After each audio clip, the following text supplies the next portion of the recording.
See, we are discussing about integrity of capital markets. Capital market is nothing but the market from where the investments are raised. Long-term capital is raised. That is capital market.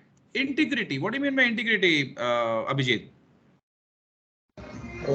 As to how we conduct ourselves. Sorry. How? Hello, Abhijit. Can you say me what is integrity?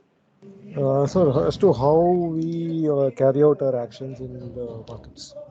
No, Abhijit. The quality of being honest and having strong moral principles.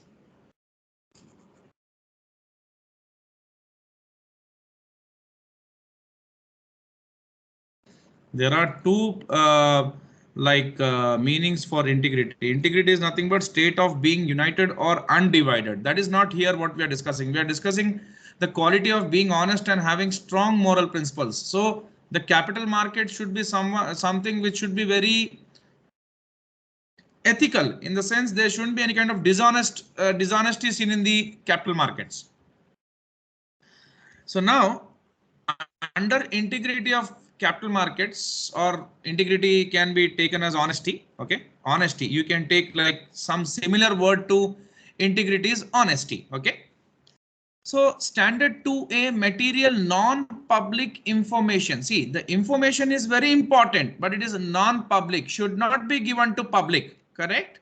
There are certain information which should not be disclosed to public. So members and candidates, of course, when they are working in an organization or they are employed in a company, they definitely possess some material non-public information. That means they have some information which is very material, very important, okay, which could definitely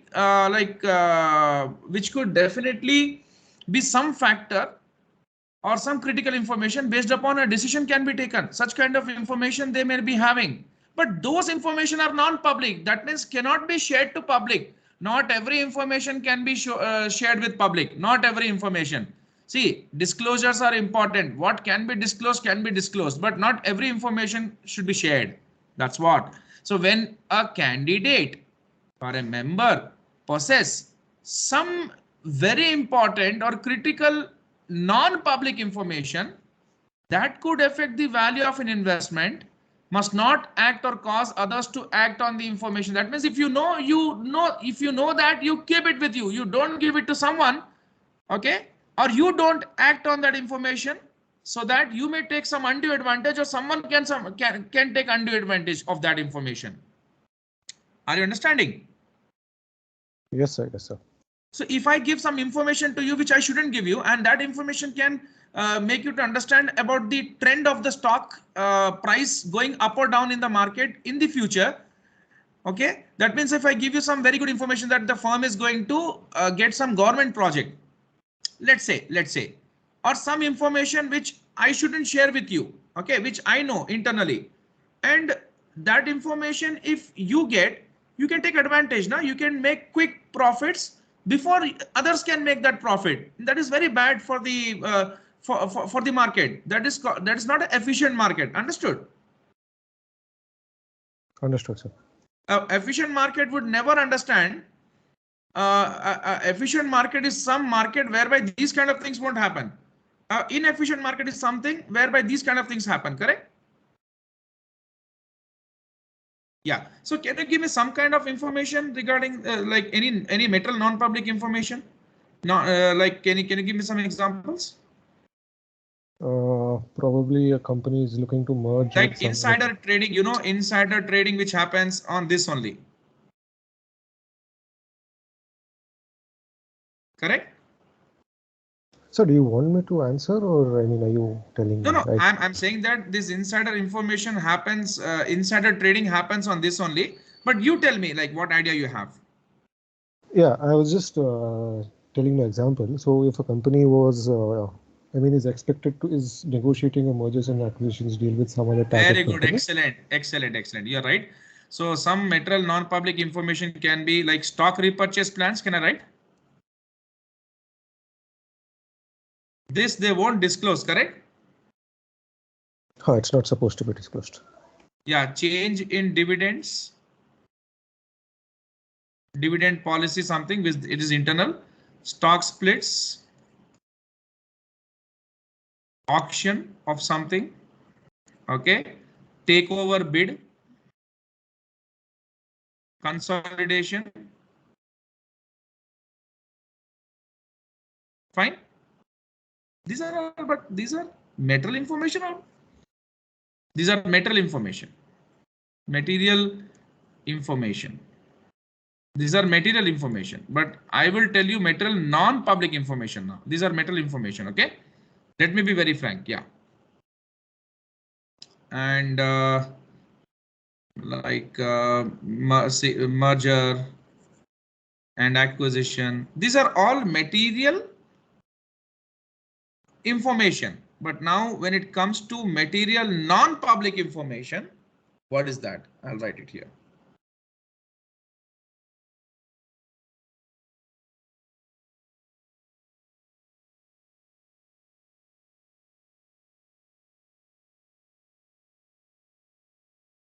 Yeah, these are only material non-public information, sorry. So the information what I've given here are material non-public information. Extremely sorry. Material non-public information. Material non-public information. Okay. What are the material non-public information? Any of this can be like stock repurchase or stock split plan. Okay. Okay. And any takeover bids or any auctions or any like private or private placement. Okay. Public offering, private placements,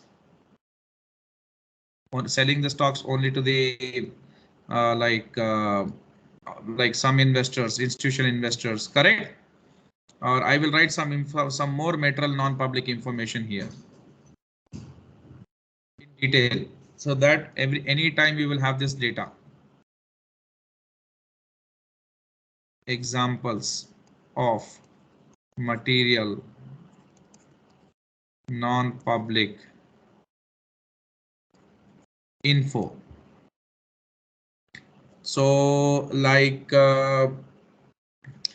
first of all, I'll write a statement regarding this. Then I'll give the examples. Yeah. So material non-public info is the info that would affect the market value of trading of a security, and that has not been disseminated to general public, and that has not been disseminated, that means not been disclosed to general public, so it is considered insider information, which a member can have, but they should not disclose. Okay, because that's a material information. If it is known to public, then it's a non-public information. It is only known to the company, so it should not be like this. It's something which should not be disclosed. If anyone who knows or anyone who discloses this information to any of their friends or relatives or someone, they can take undue advantage. Correct? Yes. And that can that can be a market manipulation. So material non-public information examples. So an issuer's intention, intent to launch a takeover bid, that they should not disclose. Otherwise, what will happen if someone knows that the other company is going to be taken over by a big group, the stocks would now the stocks are at cheaper price. They may buy a lot of stocks, and when the a company is bought by some bigger group, ultimately that can be sold at higher price. So some kind of profits can be made. That's not good. Public offering. Private placement. Stock repurchase. Consolidation. Or split, that is stock split. Okay. Or and this is the first one, or anything like a pending covenant default under an issuer. That means any default from the company that can happen. Third is like a pending resignation or dismissal of one or more senior executives of the issuer or one of the metal subsidiaries. That means dismissal of some senior executive on whom public have a trust. It really matters, you know. Or acquisition, merger plans, okay? Or any ratings change, which they know, but others do not know. All these things, there can be many. No. Sir, just one point. Ratings change is public information. Everybody has access to it. Ratings transition is a public information. Everybody has access. No, pending ratings change. Pending ratings change. That means this, I have the information right now. Okay, okay. Then okay. Yeah. Like some earnings release. I am going to release some data regarding the earnings, which I know. I have, see, if I make it public, then that's something else. It is, I'm speaking about non-public, which I know. That's it. Oh, agreed. Thank you. That should not be known to general public. That's it. Otherwise, we'll have an impact on stock prices. Yeah, now here we are. So information is material if its disclosure would affect the price of security or if a reasonable investor would want the information before making an investment decision. Yeah, like you can, everyone who wants to take a decision would definitely want to know some information. So information that is ambiguous or as it is or as to its likely effect on price may not be considered material. Okay, ambiguous is like you are still confused, you're not clear, correct? Yes. That you're in a state of ambiguity whether to buy or not, like that every investor would have in the market, because clear-cut things you don't know. Now, information is non-public until it has been made. So I have already explained you.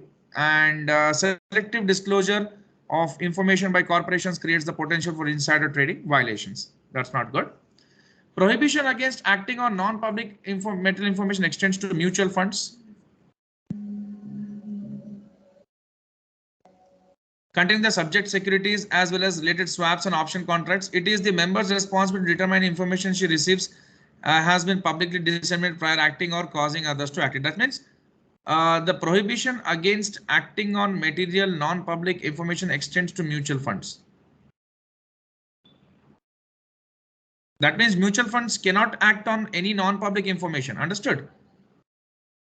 They are prohibited to act on that. Yeah. And or any swap contracts or any option contracts you make, it is members' responsibility, the member CFA of some body like this, our institute, to determine if information what they receive has been publicly. That means if it's publicly given, that's okay. Some members and candidates may be involved in transactions during which they are provided with metal non-public information by firms. Example, investment banking transactions. Members and candidates may use this information for its intent purpose, but not use the information for any other purpose unless it becomes public information. That means you may have the information, you keep it for that purpose, but don't use that information for taking advantage in the market by buying stocks and taking some advantage, okay, in trading. So, you know, many of the investment banks like JP Morgan and all, they have many employees hired, but you know, they are very, very like strict, correct? Yes, so they don't want their employees to trade or do or take the advantage of some information, because see, it's a multi-billion-dollar business for them.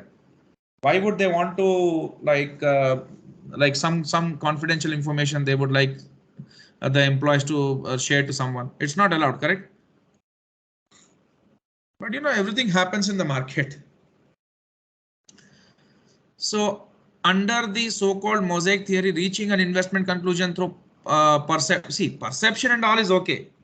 That's not a problem. That's not violation. But if some information which should not be shared is shared, it's violation. Now, recommendation for members: make reasonable efforts to achieve public dissemination by the firm of information they possess. So members, what they should do is they should make good efforts to achieve the public dissemination. That means revelation, okay, revealing something. So make reasonable efforts to achieve that public dissemination by the firm of information they possess. That means if they should see that this if is to be reached to public, it will reach, but they should see that material non-public information should not reach. Correct? Yeah. Yes, sir. Agreed. Yeah, reasonable area. Encourage their firms to adopt procedure to prevent the misuse of material non-public information. Recommendation for firms: they can have a firewall within the firm with elements including. That means the company should keep things very secretive. Firewalls, that means they should not allow all the departments to have discussion on everything mutually, like some information, some department should have some information, some department should have. Okay, so that's what firewalls, keeping others at bay. So exercise substantial control of relevant interdependent communications through a clearance area. So interdepartmental, sorry. So keep other departments like away from all the discussions, what information the department should have, that department should have that information, not others information. Okay. Review employee traits. That is what I said already. The investment banks keep an eye on their employees and they don't want them to trade or review their trades if they are doing. Maintain watch, restricted and rumor lists. Okay, and proper monitoring should be there. Now, market manipulation. Members and candidates must not engage in practices that distort prices. That means you should not do such activities which may inflate or distort the prices or inflate the trading volume with intent to mislead market participants. Correct? Yes? Yes, sir. Yes. So, what do you mean by this term called manipulation, Abhijit? Any clue or any idea? Changing or affecting the stock price in such a way to advantage you, which may be illegal. Sorry? See, when you intentionally affect a stock price, which may not be reflective of the true value of the stock. I mean, very I don't know how else to put it. Spreading some wrong information or rumors. So spreading false. So this is one of the techniques of market manipulation. Okay, spreading false or misleading info about a company. So engaging in series of transactions to make a security appear more actively traded. Okay. So sometimes what the brokers do, the traders, they buy some security like anything. They make a syndicate and they do that.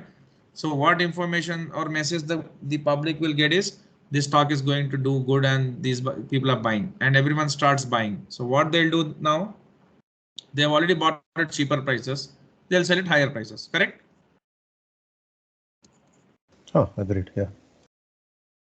Engaging in a series of transactions to make a security appear more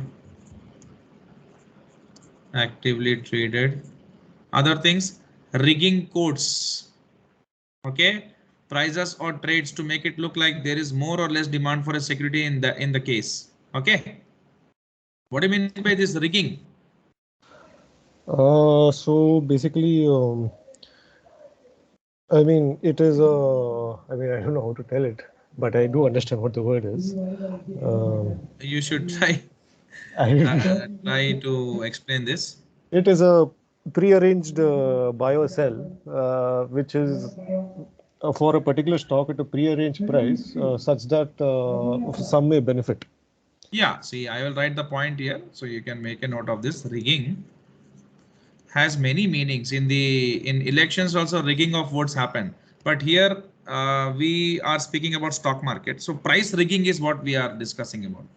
So price rigging is nothing but it occurs when parties conspire. That means there's a conspiracy. They already have some plans, correct? Some illegal means of some kind of plans they are having, which is not ethical or illegal kind of. Conspire to fix or inflate prices to achieve higher profits at the expense of consumer.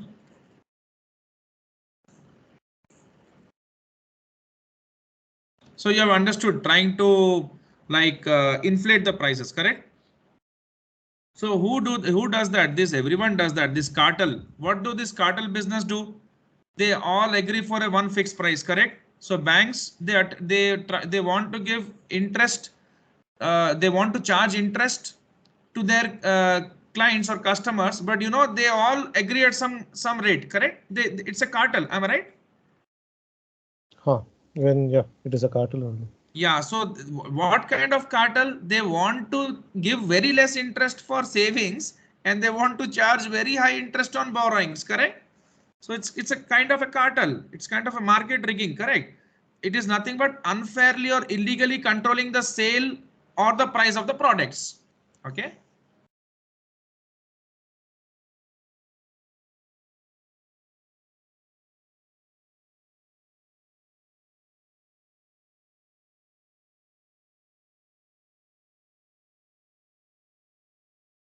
This is what all these tactics to make quick profits.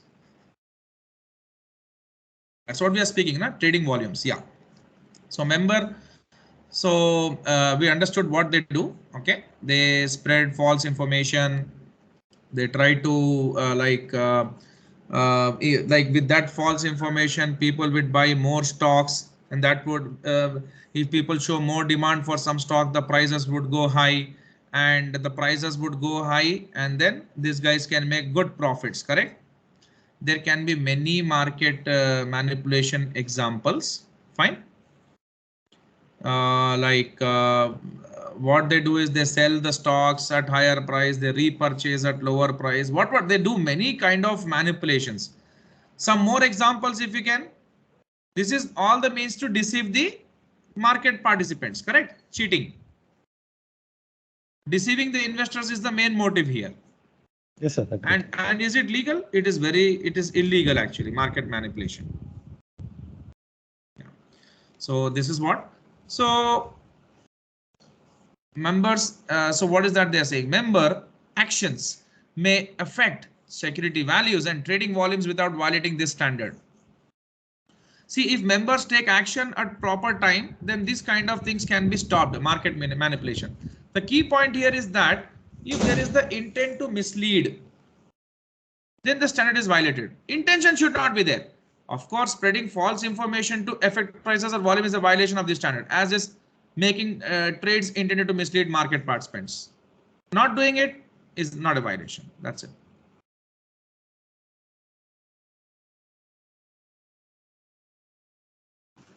So Abhijit, we will do this next standard, guidance for standard 3A. We will see today what we can do, how much we can fair dealing. Okay, this we can do fair dealing. Shall we do till fair dealing? Sure, sir. Yeah, because till then again suitability, how much is left over? It's a big chapter. Yeah, so we will do till there. Till 5:30, till 5:30, whatever we can finish today.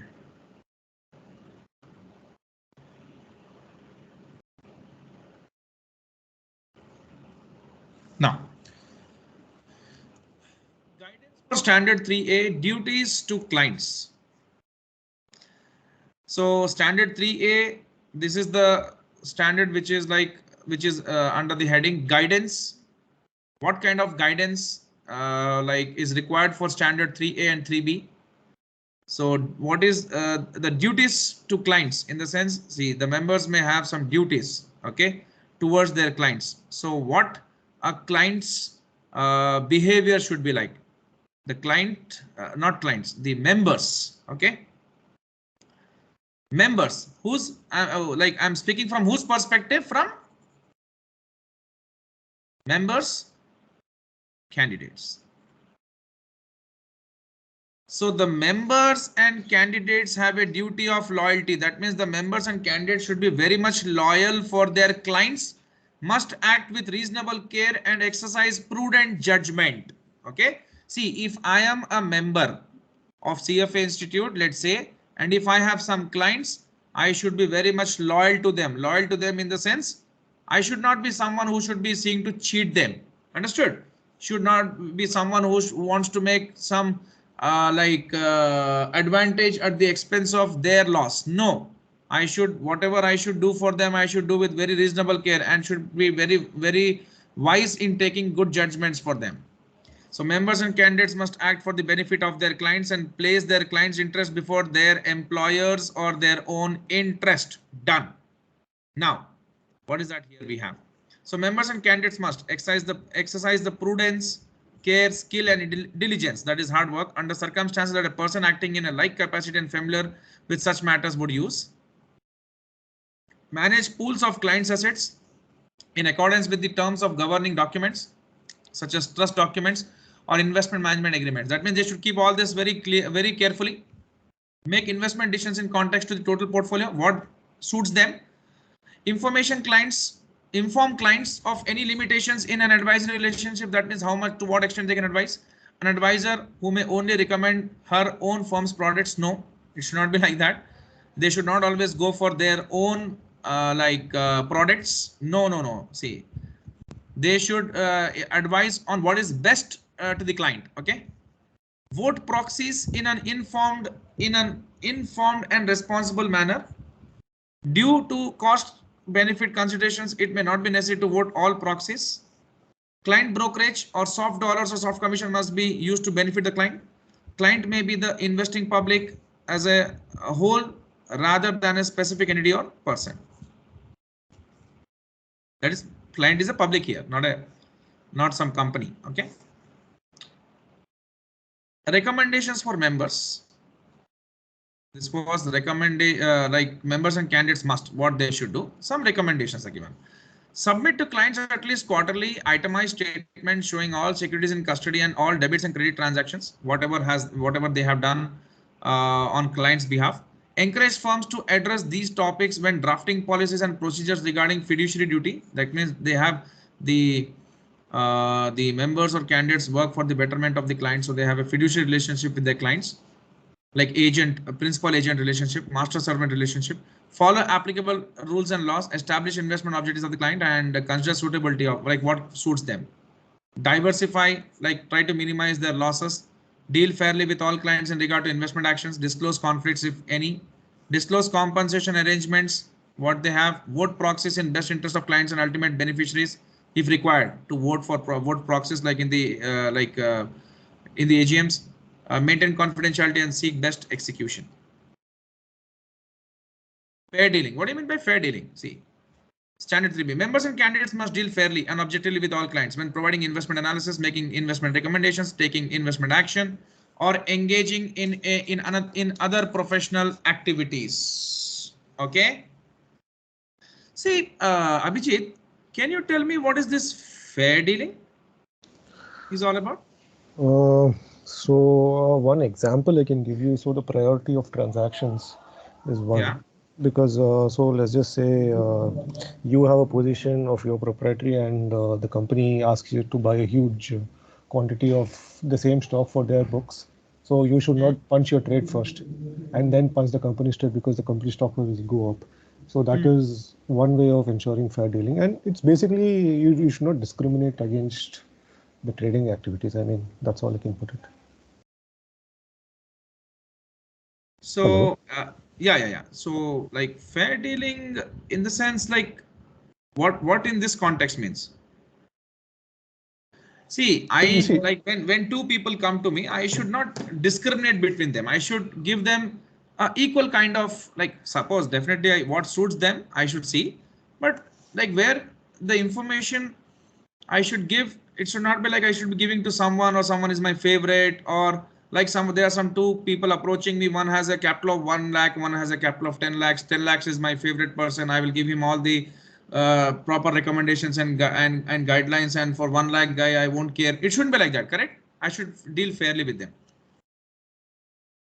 So, understood? yes. Yeah. So members and candidates must deal fairly.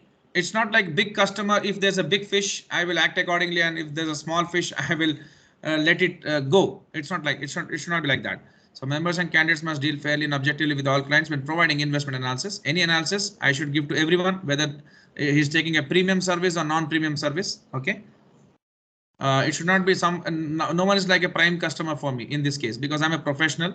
If you go to a doctor, it's not like someone who's coming for a surgery and going to pay 10 lakhs is important for him and other patient is not. It shouldn't be like that. So making investment recommendations, taking investment action or engaging in other professional activities. So do not discriminate against any clients when disseminating recommendations or giving them recommendations. So taking investment action fairly does not mean equally. Okay. See, all are not equal with like everyone is not equal. I'm absolutely clear in that case. Okay, I cannot give equal treatment to everyone, but I should treat fairly. Okay, it exactly does not mean equally, but a fair treatment, a justified treatment. Now, in the normal course of business, there will be differences in the time, emails, faxes, and other communications are received by different clients. So different service levels are acceptable, but they must not negatively affect or disadvantage any clients. Disclose the different service levels to all clients and prospects and make premium levels of service available to all those willing to pay for them. So under one category, suppose if someone is going under premium category, I should treat everyone equally or in a justified way. If someone is going in a non-premium category, I should treat everyone equally or fairly. Okay, I know when you book a railway ticket, there's a premium class, there is a non-premium class, but there's no discrimination between the people sitting here and sitting there. Services of railways are equal for everyone, but in that category, okay, that's what I mean. Give all clients a fair opportunity to act on every recommendation. Clients who are unaware of a change in the recommendation of a security should be advised of change before an order for security is accepted.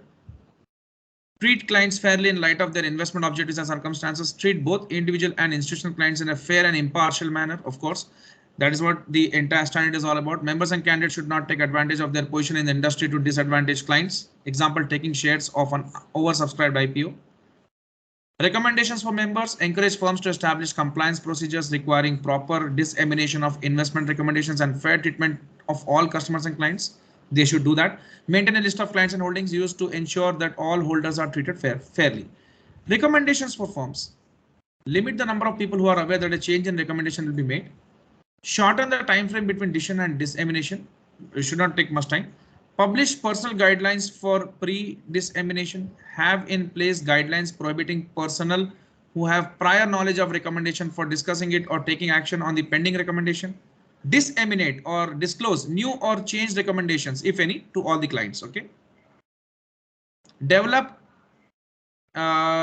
written trade allocation procedures. Ensure fairness to all the clients, timely and efficient order execution and accuracy of client positions. Disclose trade allocation procedures, how they do the trades, how they allocate the amount for that. Establish systematic account review. Ensure that no client is given preferred treatment and that investment actions are consistent with the account's objectives. Disclose available levels of service to them. So Abhijit, we will go for suitability standard in the coming session. Abhijit, now today, please tell me when should we have the next class? Tuesday, 9 p.m. Yeah, sure. Tuesday, 8 p.m. So Tuesday, absolutely, I'll be ready for the class. Okay. And Tuesday, Sure. 9 p.m. we'll be discussing this suitability. Okay. You see, Just Tuesday. a second, Abhijit. Yeah, tell me. Yeah, tell me, you're saying something. Yeah, Tuesday, 8 p.m. We can connect, definitely. There's absolutely no problem. And fine, I'll talk to you later on this. Yep. 9 p.m., not 8 p.m. Okay, whatever, 8 p.m., 9 p.m. I'm there, sir. Okay. Okay, I'll just connect to you later. Huh? Thanks. Yeah, 2 minutes, Abhijit. I'm Oh, just. Acha, we're continuing the class, is it? Yeah, no. I'm seeing what we are going to continue. Duties Oh, to okay. employers, and then additional compensation arrangements. We can take this like.